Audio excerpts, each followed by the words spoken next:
This is The Gist, the essential podcast for the discerning listener.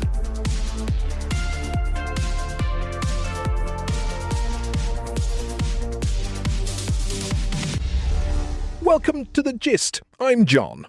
And I'm Mary. It is Sunday, July 5th, 2026. Let's get you caught up. We start with the Gist view. Today, we are looking at a massive discovery right beneath our feet. Scientists just published the first complete map of Earth's biological underground. They mapped mycorrhizal fungi. This was done by a global network called SPUN. That stands for the Society for the Protection of Underground Networks. What they found is staggering.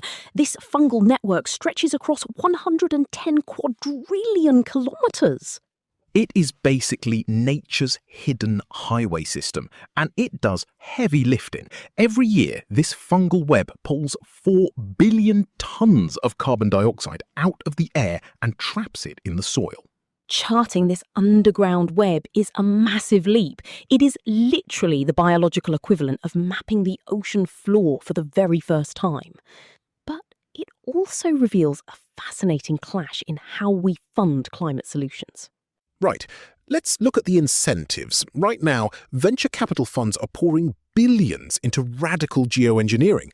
Think climate tech startups pitching wild ideas to artificially cool the planet. We are talking about marine cloud brightening. That is where machines spray sea salt into clouds to reflect sunlight. Or stratospheric sulfur injection. That is pumping chemicals into the upper atmosphere to block the sun. Why do investors love these ideas? Because you can patent a machine, you can own proprietary technology, you can sell it back to government. You cannot patent a massive underground fungal network. Exactly. Who benefits? The tech founders and the investors. But this new SPUN map proves that nature's decentralised systems are far more complex than any machine we can build. Attempting blunt, mechanical overrides of the sky is incredibly risky. Meanwhile, conserving the ecosystems we already have offers a massive, proven return on investment. And now that we have a map, we have the hard data, we can finally design targeted, highly efficient conservation projects instead of throwing wild tech at the sky. Moving to our global overview. Speaking of resource flows, let's talk about the business of sports. The expanded FIFA World Cup in the United States is absolutely shattering attendance records. We are heading into the round of 16. The stadiums are packed and the financial ripple effect is massive. Host cities are the big winners here. This isn't just about ticket sales. We are looking at an avalanche of tourism dollars flowing into local economies. Hotels, restaurants and transit hubs are seeing massive financial stimulus. Turning to our European perspective, in Germany, a major political standoff is brewing over state secrets. Germany's Defence Minister, Boris Pistorius, just issued a stark warning. He's a member of the centre-left Social Democratic Party, or SPD. He warned that the national government might withhold classified data from state-level ministers in the region of Saxony-Anhalt. Why? Because state elections are happening this September, and the right-wing populist party, the AfD, might win big. The AfD stands for Alternative for Germany. They just held a major congress. Despite 30,000 protesters outside, their leader secured huge re-election margins from their base. So look at the power dynamics here. Preemptively blocking elected officials from seeing intelligence sets a very dangerous precedent. If bureaucrats isolate a party by changing the rules, it actually benefits the AfD. It validates their main talking point, that the system is rigged against them. But flip the coin. The government also faces a huge liability. Intelligence agencies have officially designated the AfD as a domestic security threat. Handing state secrets to a group flagged as a security risk is a massive vulnerability. It is an impossible balancing act. Further south, let's talk about preserving culture in Turkey. Nobel laureate Orhan Pamuk is highlighting his Museum of Innocence in Istanbul. This is a museum filled with everyday physical items from the 20th century. Pamuk curated it to preserve civic memory.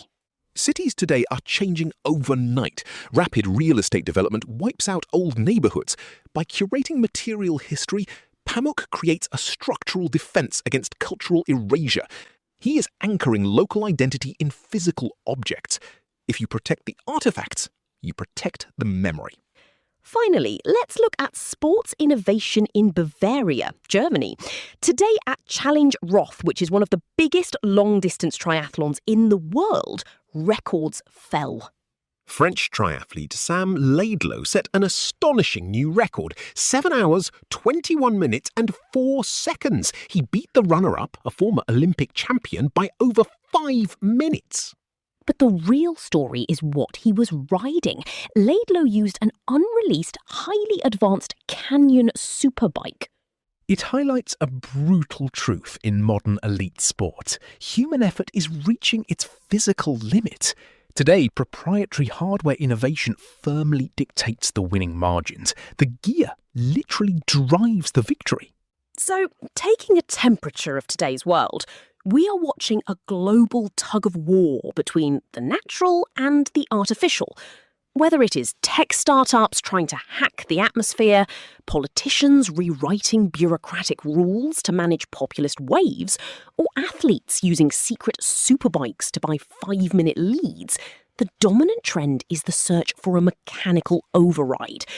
Yet, as the new global fungal map and the quiet museums of Istanbul show us, true resilience still lies in preserving the deep, complex networks that already exist. Spot on. And hey, if you found today's breakdown helpful and want to stay ahead of the curve, you should definitely grab our daily newsletter. It's completely free and hits your inbox every single day. Just tap the subscribe link right there in your show notes. Thanks for walking with us today, and we will see you tomorrow. The Gist, News Digest, and podcast are entirely written and produced by artificial intelligence. The Gist is out 3 times a day, every day, providing you with a liberal perspective on what to expect next. For more information and donations, visit thegist.online. Thank you for listening.